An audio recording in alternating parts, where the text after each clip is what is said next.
तो कल जब ये खबर आई एमएचए का जो गाइडलाइंस आया, उसके बाद जो है लगातार हमारी पार्टी ने भी लगातार मांग करती रही है कि मजदूरों को वापस लाया जाए जो बाहर फंसे हुए हैं, लेकिन राज्य सरकार ने कोई ठोस कदम नहीं उठाया।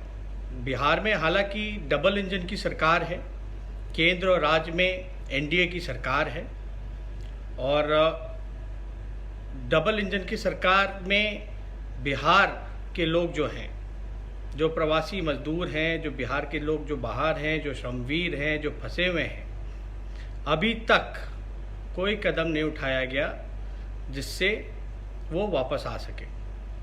और कल हमने उप मुख्यमंत्री बिहार सुशील मोदी जी का बयान देखा, बिहार सरकार का बयान देखा, जिसमें कि स्पष्ट उनका कहना है कि वो समर्थ नहीं हैं जो बिहार के लोग फंसे हुए हैं उनको बिहार लाने में। और कल एक नीतीश कुमार जी का भी बयान जो है वो सामने आया था, जिसमें आने की बात कही गई थी, बल्कि हमने ट्वीट भी करके उनको बताया कि आने की बात नहीं है, लाने की बात है। आना नहीं है, बल्कि बिहार सरकार को उन लोगों को लाने की व्यवस्था करनी है और लेकर के आना है। चाहे कश्मीर से कन्याकुमारी तक बिहार के लोग जहां भी फंसे हुए हैं, ये सरकार की नैतिक जिम्मेदारी है। अब तो गाइडलाइंस भी आ गया है, अनुमति भी मिल गई है, और उसमें साफ स्पष्ट रूप से वो लिखा गया है पॉइंट नंबर 4 पे कि सरकार को ही इसको लाना है। और सुशील मोदी जी का जो बयान हमने देखा, लगभग 15 साल तक नीतीश कुमार जी बिहार के मुख्यमंत्री रहे, सुशील मोदी जी उप मुख्यमंत्री रहे, और बिहार सरकार जो है उनके पास कोई संसाधन नहीं है जिससे वो ला सकें लोगों को। ये उनका बयान आया था, जो कि बहुत ही दुखद है। लेकिन आपको हम बताना चाहेंगे, मात्र केवल बिहार सरकार के पास 500 से 600 बसेस हैं। 15 साल में इनके पास केवल 600 बसेस हैं। तो हम लोगों ने, हमारी पार्टी इसमें गंभीर थी। लगातार हम लोग जो है मजदूरों के लिए, उनको घर वापस लाने के लिए हम लोग जो है संघर्ष कर रहे हैं, उनके साथ खड़े हैं मजबूती के साथ। राशन पहुंचाने की बात हो या हर एक तरीके से हम लोग जो है उनको मदद पहुंचाने का काम कर रहे हैं, उनकी लड़ाई लड़ रहे हैं। तो अब ये गाइडलाइंस आने के बाद ये ऐसा लगा, बिहार सरकार जब सक्षम नहीं है, संसाधनों की कमी है, तो हमारी पार्टी ने, मैंने ये फैसला लिया कि बिहार सरकार को जितने उनके पास बसेस हैं, 600 बसेस हैं, तो 3 गुना ज़्यादा बसेस राष्ट्रीय जनता दल जो है अपने तरफ से उनको सुपुर्द करने का काम करेगी, उनको देने का काम करेगी। यानी लगभग 2000 बसेस जो हैं हम बिहार सरकार को देने के लिए तैयार हैं। अब गाइडलाइन के मुताबिक सरकार की जिम्मेदारी है, हम चाहेंगे कि सरकार के लोग बताएं कब कहां पटना में ये बसेस भेजने का काम करना है, ताकि हमारे बिहार के लोग जो हैं, जो फंसे हुए, वो वापस आ सके। और इसमें चाहे अधिकारी हों या आपके स्वास्थ्य कर्मी हों, या बिहार सरकार ने नोडल अधिकारी बनाने का काम किया है राज्य वाइज से, अब ये उनकी जिम्मेदारी है कि इस बस का किस प्रकार से वो लोग उपयोग करने का काम करेंगे।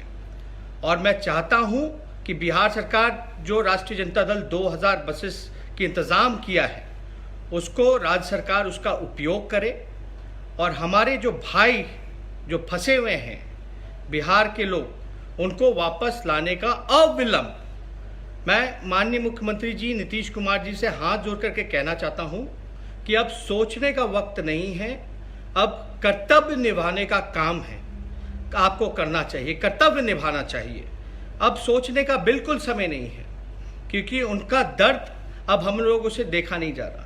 ये कोई राजनीति की बात नहीं है।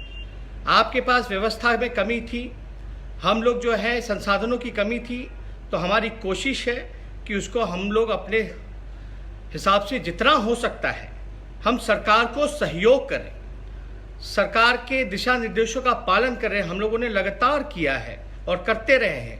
ये राजनीति की बात नहीं है, एक इंसानियत की भी एक बात है, एक कर्तव्य है, नैतिक जिम्मेवारी भी बनती है हम लोगों की कि जो लोग जो फंसे हुए हैं, जो मुश्किल में हैं, जो दुख के घड़ी में बेबस हैं, लाचार हैं, उनको हम लोग जो है बिहार वापस लाने का काम करें। इसलिए हम लोग, हमारी पार्टी ने 2000 बसेस का इंतज़ाम किया है।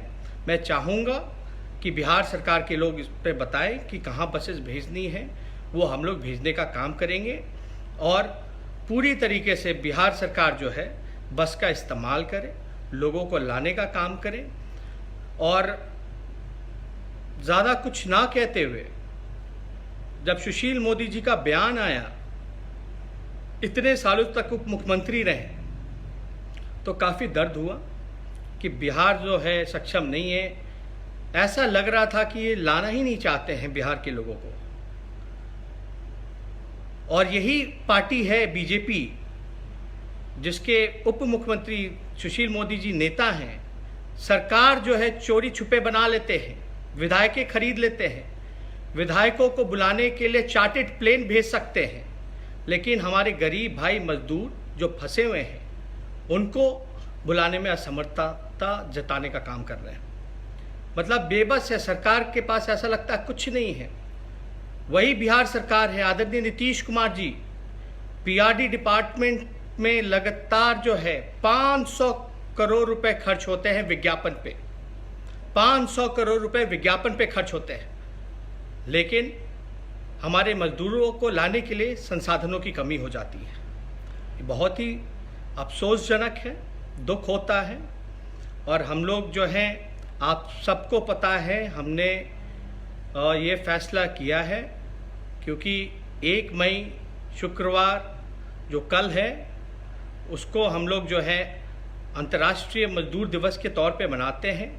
एक सांकेतिक उपवास हम, हमारे पार्टी के लोग, और मैं चाहूँगा आप सब लोग जो हैं इसमें शामिल हों। एक सांकेतिक उपवास करें 10 से 12 बजे 1 मई को, जो अंतर्राष्ट्रीय मजदूर दिवस है, और इसमें भाग लें, सहयोग करें, ताकि सरकार पे दबाव आए और जब तक हमारे भाई वापस बिहार नहीं आ जाते तब तक हम लोग जो है उनकी लड़ाई को लड़ने का काम करेंगे। और ज़्यादा कुछ नहीं आप लोगों को कहना। पार्टी ने लगातार जो है ये फैसला लिया है कि उनके साथ, उनके संघर्ष में, उनके इस दुख के घड़ी में हम लोग उनका साथ हमेशा रहेंगे, उनकी लड़ाई को लड़ने का काम करेंगे। लेकिन अब ये 2000 बसेस का इस्तेमाल जो है राज्य सरकार कैसे करती है, ये राज्य सरकार को बताना है। अब कोई बहाना नहीं चाहिए। सभी लोगों की, बिहार के जितने लोग हैं सब लोग चाहते हैं, चाहे कोटा में फंसे छात्र हों या मजदूर हों या और किसी कारणवश से दूसरे राज्य में फंसे हैं, वो सब लोग चाहते हैं कि वो बिहार आए। और बिहार में जो लोग हैं वो लोग भी चाहते हैं, जो लोग फंसे हुए हैं वो बिहार आ जाए। तो इसलिए हम लोगों ने जो व्यवस्था की है उसका सरकार जो है उपयोग करे, यही हम लोग कहना चाहते हैं।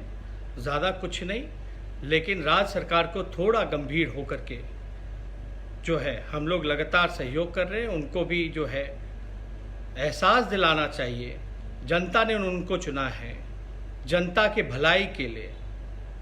लेकिन इस प्रकार से लग नहीं रहा कि बिहार सरकार जो है कुछ कर पा रही है। और हमने कई डबल इंजन की सरकार है, कई राज्यों में जो है बीजेपी की सरकार है, उनके समर्थक दलों की सरकार है, वो लोग भी मदद कर सकते हैं। अगर बिहार सरकार, नीतीश कुमार जी अगर लग करके उन सभी सरकारों से बात करें, कोऑर्डिनेट करें, तो वो व्यवस्था वो लोग भी करा सकते हैं बसेस की लाने की। रेलवे का भी ट्रेन का भी व्यवस्था कराया जा सकता है, स्पेशल ट्रेन्स भी खोले जा सकते हैं जहाँ तक उनको आए। लेकिन ख़ास तौर पे अगर उनको लाया जाता है तो व्यवस्था जो है ये नहीं कि उनको कहीं भी फेंक दिया जाए, रख दिया जाए। उनकी प्रॉपर टेस्टिंग होनी चाहिए, क्वारंटाइन की व्यवस्था होनी चाहिए, एक प्रॉपर हेल्थ इंफ्रास्ट्रक्चर होना चाहिए। लेकिन बिहार में हम लोगों ने जितना भी आइसोलेशन सेंटर्स देखे हैं उसकी स्थिति बहुत ही बद से बदतर है। और हर एक चीज़ों की कमी है, पीपीई किट्स की कमी है, टेस्ट्स की कमी है, टेस्टिंग किट्स नहीं हैं, और भी मास्क से लेकर के सैनिटाइज़र से लेकर के बहुत चीज़ों की समस्याएं हैं। बिहार सरकार को इसमें 3-4 ही चीज़ें करना था इस दुख के घड़ी में, इस महामारी में। खाने पीने का इंतज़ाम लोगों को करना था, राशन पहुंचाना था, उसमें धांधली हुई। दवा लोगों को पहुंचाना था, अस्पतालों को बेहतर बनाना था, आइसोलेशन वार्ड्स बनाने थे, अच्छे साफ़ सुथरे सेंटर्स बनाने थे, टेस्टिंग करानी थी, उसमें भी विफल रहे। लोगों जो फंसे हैं उनको लाने का व्यवस्था कराना चाहिए था, उसमें असफल रहे हैं। चाहे चमकी बुखार हो उसमें असफल रहे हैं, बाढ़ हो, आपदा हो, पटना में जल जमाव की स्थिति हो, लगातार जो है सरकार जो है हाथ खड़े कर देती है, कहती है उनके बस की नहीं है। ऐसा लगता है सब कुछ भगवान भरोसे है। इसलिए हम लोग सचमुच में राजनीति नहीं करना चाहते। इस दुख की घड़ी में हम लोग सहयोग कर रहे हैं और इस सहयोग को कम से कम सरकार जो है इसको जो है लेने का काम करे, सहयोग को लेने का काम करे और लोगों के भलाई के लिए लोगों को बिहार वापस लाने का काम करे।